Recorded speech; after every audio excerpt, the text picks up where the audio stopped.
This is music from the heartland with songs at the center, celebrating the singer-songwriter, their songs, and their stories. This episode features songwriter, journalist, and Grammy nominee Eric Brace, senior director, producer, and writer at the Country Music Hall of Fame and Museum, and Grammy nominee Peter Cooper, and songwriter and producer Thomm Jutz. Funding provided by The Ohio State University, James Cancer Hospital, and Solove Research Institute. No two people are exactly alike, and neither are their cancers. At the James, we believe there is no routine cancer. Learn more at cancer.osu.edu/cancer. Funding also provided by Jobs Ohio. Ohioans take flight. That's one small step for man. When innovation is in your DNA, the possibilities are sky high. Ohio, a place to live, learn, work, innovate, play, and fly.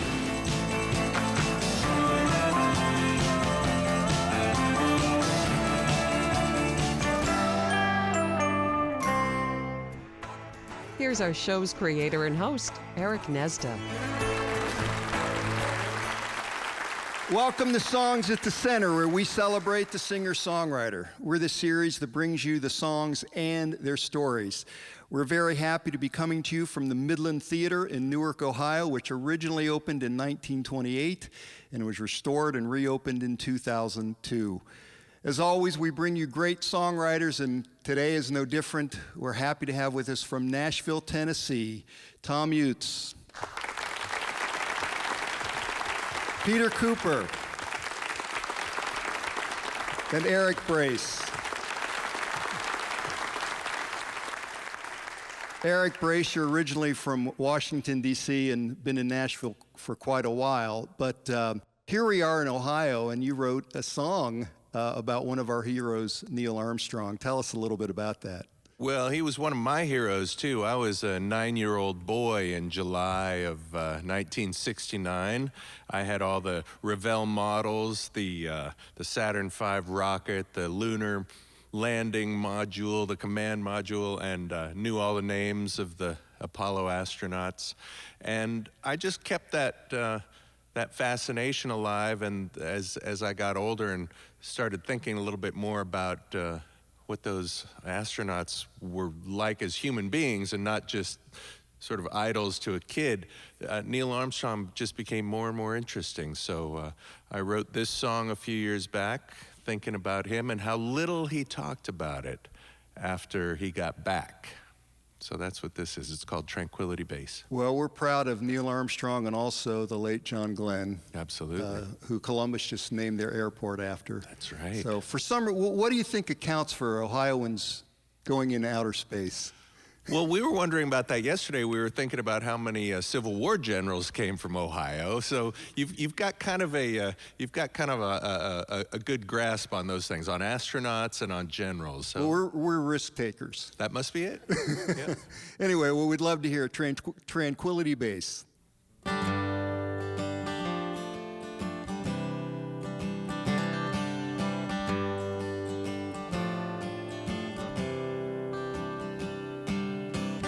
Tell me, Neil, what you were thinking with all of us watching you on the TV, taking small steps and giant leaps and planting the flag in a place no one had been. 238,000 and more miles away through the infinite night. The landing was tough, but you brought her down. Tell me, what did you see? Was it glorious, beautiful, frightening, or sad? You had the view that no one else had. Did you turn away from the place you call home and stare at the stars? When you stepped off the ladder did you think of Ohio? Your children, your parents, your wife, your Panther jet brought down in Korea. Did you ask, who am I to live such a life, one so glorious, beautiful, frightening and blue? No one but you ever had such a view. And why did you call it Tranquility Base? Did everything fall into place?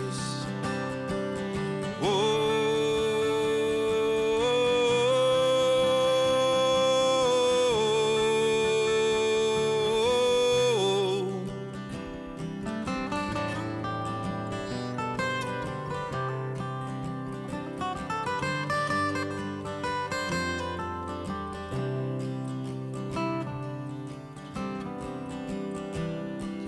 And on the way back, did you have much to say to Michael and Buzz there beside you? They'd done their job just like you had done yours. You were never much for small talk.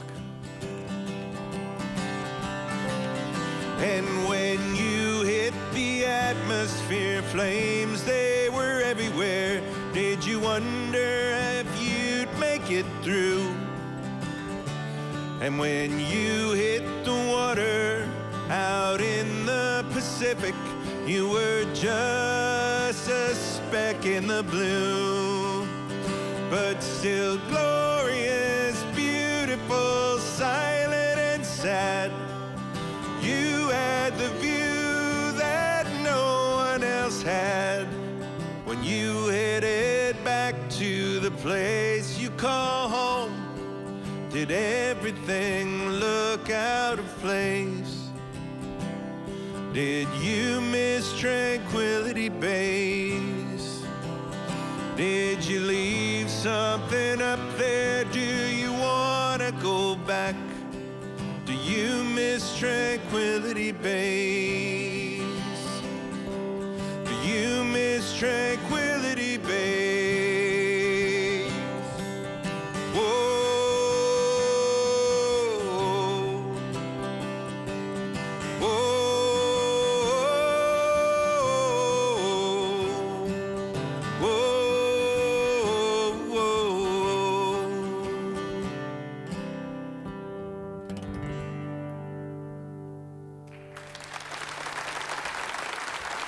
Eric Brace, thank you. Boy, we're all looking for our own Tranquility Base. Well, most people don't think of Washington, D.C. as a place full of creative spark. But for me, it's something that I like to remind people of all the time, which is that it has an incredible musical history and cultural and arts in all kinds of ways. Most people think of it as, I don't know, the swamp or just a political town, to say it more politely.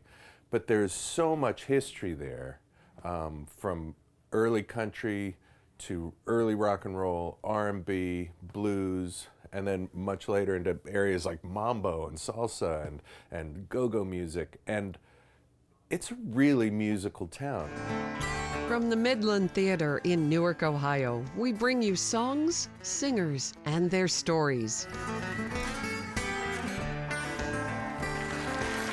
Well, we're happy at Songs at the Center to welcome Peter Cooper from Nashville, Tennessee, originally from the Washington, D.C. area.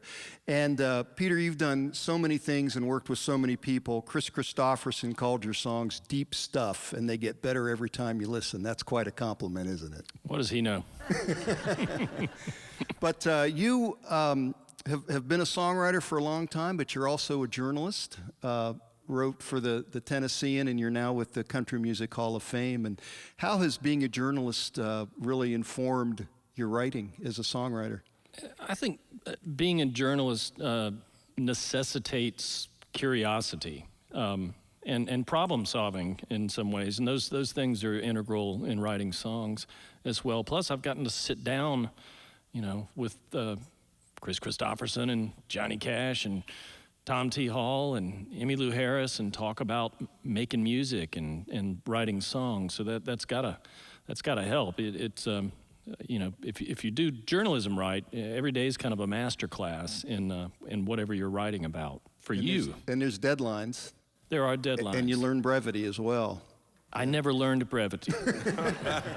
And one of the things that you've been able to do, as songwriters, we always dream about working with the great ones and like you guys, and maybe someday working with our heroes. And one of every songwriter's heroes has to be Don Schlitz, who wrote The Gambler. And I think he's got 26 number ones or something astonishing like that. It is pretty astonishing. And how'd that come about? And tell us about the process to write with a Nashville Songwriters Hall of Famer like that. Well, when you're in Nashville, if you want to get to know folks, you can get to know folks. It's an accessible town, and people are open and friendly, and they know that working together creatively is the key to everybody doing well. And Don Schlitz is somebody who knows that, and we just got to be friends. We bonded over my hatred of his alma mater, Duke University's basketball team, and his hatred of the North Carolina Tar Heels. But what you do when you sit down to write a song with Don Schlitz is you go to his house, and you sit around and talk, and a lot of times you're sitting near like some huge gold record for The Gambler, or When You Say Nothing at All. It's kind of like, oh, I see the bars up there. But we were talking one day about our families, and he asked me about my wife and what's she like. And I said, well, she's a very patient person. And he said, well, how did she get that way? And I said, it's like how you get to this show: practice, practice, practice. So this song spilled out in the next 20 minutes. It's called Suffer a Fool.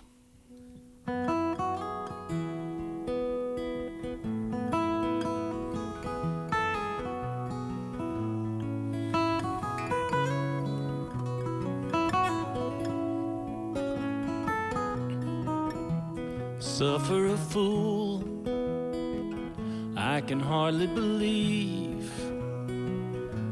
someone as wise as you could suffer a fool like me.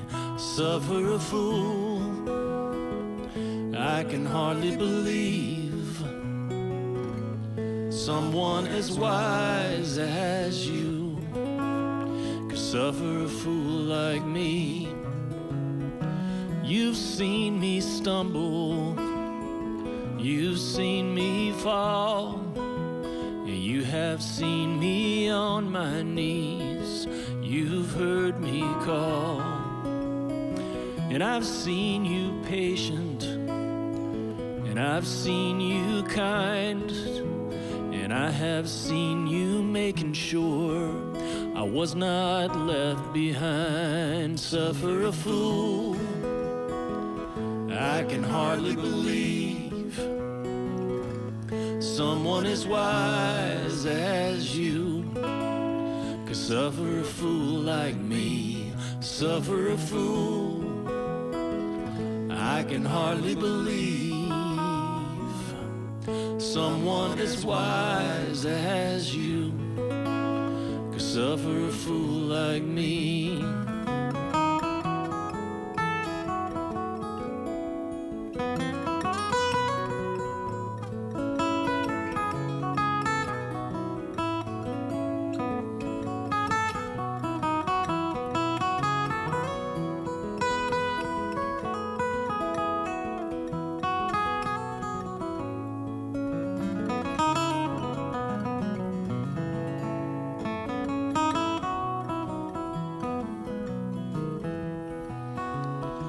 I'm fast to anger, and I'm quick to judge, and I will point a finger, and I will hold a grudge.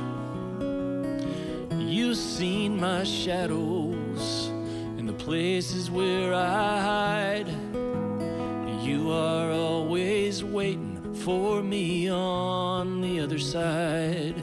Suffer a fool, I can hardly believe someone as wise as you could suffer a fool like me, suffer a fool. I can hardly believe someone as wise as you could suffer a fool like me, suffer a fool. I can hardly believe someone as wise as you could suffer a fool like me.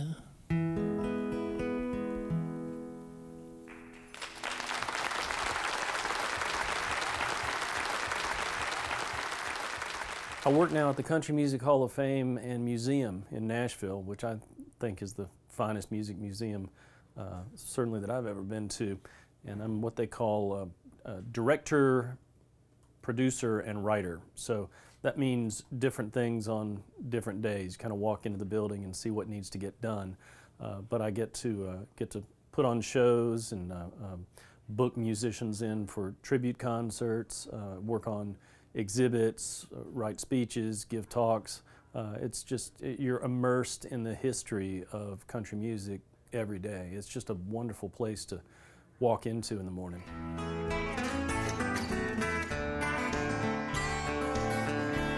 This episode of Songs at the Center comes to you from the beautifully restored 1928 Midland Theater in Newark, Ohio.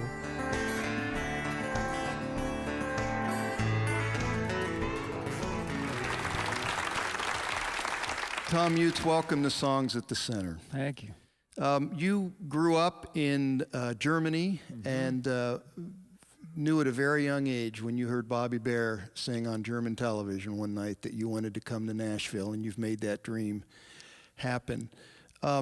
And then some 33 years later, you end up in a studio and working with Bobby Bare. That must have been wild. It was wild. Actually, he signed this guitar. I've never asked anybody to sign a guitar from me but Bobby Bare. It says, "Tom, keep picking Bobby Bare." And my favorite part is that Tom is misspelled.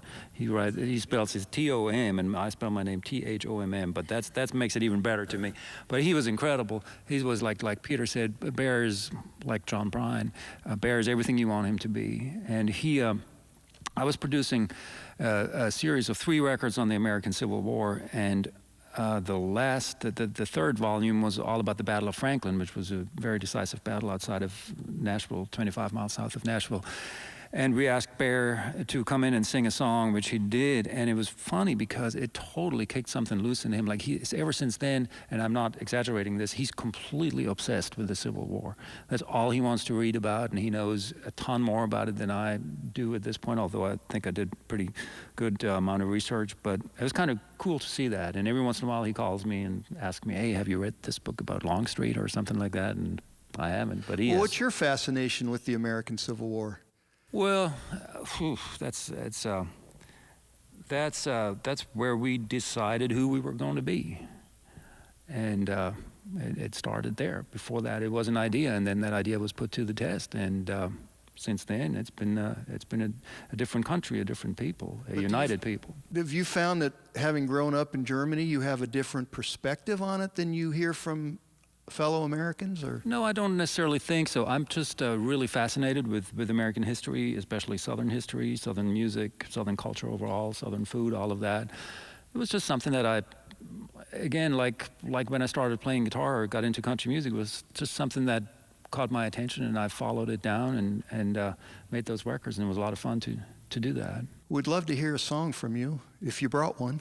Yeah, I brought a lot. I didn't bring any Civil War songs, although I have a Civil War song called "Ohio." I should have practiced that, but I haven't. But anyway, this is a song about a guy that I encountered in Nashville. He was a homeless guy who stood by the one traffic circle that we have in Nashville, and he was selling the homeless paper for $2. And it's called The Contributor, and I should mention we also have a free magazine in Nashville called The Nashville Scene that you can pick up at any grocery store. Anyway, I stood there one day. I was waiting for the light to turn green, and I handed him $2, and he handed me what I thought was the homeless paper, and I drove away and parked the car and was looking forward to reading that paper, only it wasn't the homeless paper, it was the Nashville Scene, the free one. So he had essentially sold me a free magazine for $2, which I thought was a really genius move on his behalf. But, you know, there's a lot of people, he had a guitar with him, and there's a lot of people coming into Nashville every day, getting off the bus somewhere with a guitar, and not everybody's as fortunate as we have been, and a lot of them leave again with a guitar, and this is sort of what this song is about. It's called Every Pilgrim Needs a Highway.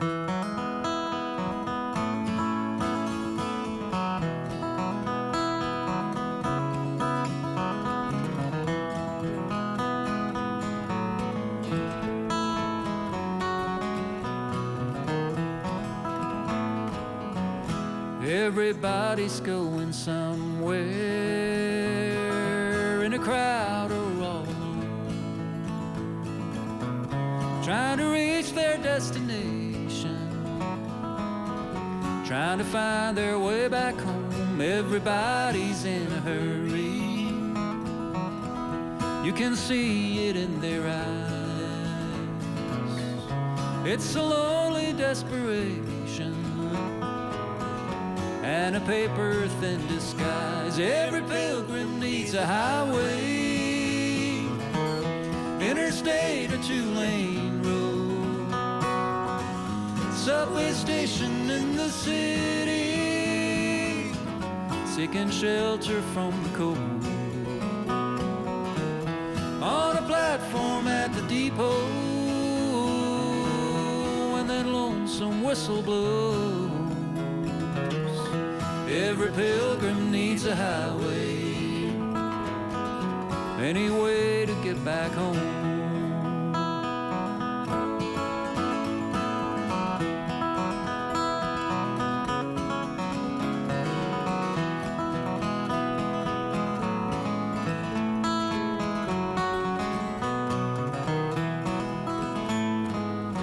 I saw him standing on the shoulder the highway headed west, just a guitar and a suitcase and a broken dream, I guessed. I wondered what he'd left behind him, a rising star for all I know, who fell to earth when he got older. Now he's got nowhere to go. Every pilgrim needs a highway, interstate or two-lane roads, subway station in the city, seeking shelter from the cold, on a platform at the depot, when that lonesome whistle blows. Every pilgrim needs a highway,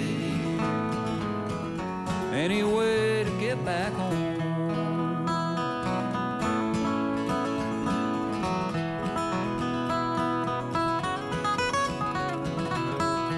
Every pilgrim needs a highway, any way to get back home.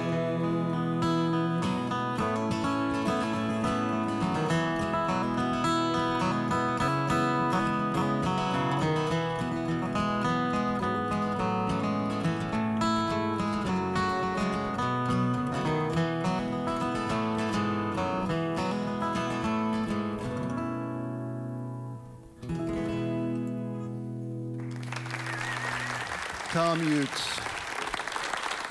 Simplicity is becoming more and more important to me as a writer and as a performer. That's why I'm following, again, the path of the music further back and further back. Like 25, 30 years ago, I would have listened to Muddy Waters. Today, I listen to Lonnie Johnson and Blind Lemon Jefferson and Charlie Patton and people like that. And in the country music field, for me, right now, it would be people like Charlie Poole or like really old country music, just understanding that mysterious aspect of that music better and incorporating that into my writing. Today, Songs at the Center travels to Newark, Ohio, the county seat of Licking County.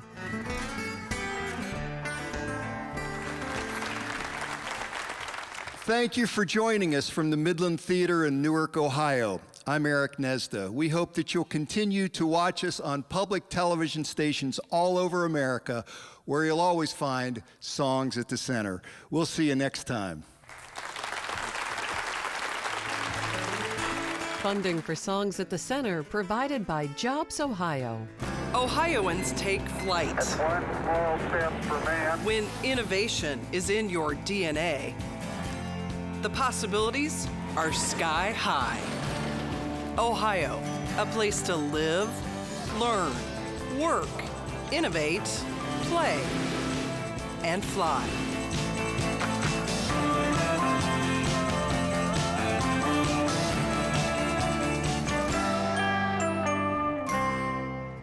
Additional funding provided by The Ohio State University, James Cancer Hospital, and Solove Research Institute. No two people are exactly alike, and neither are their cancers. At the James, we believe there is no routine cancer. Learn more at cancer.osu.edu/cancer.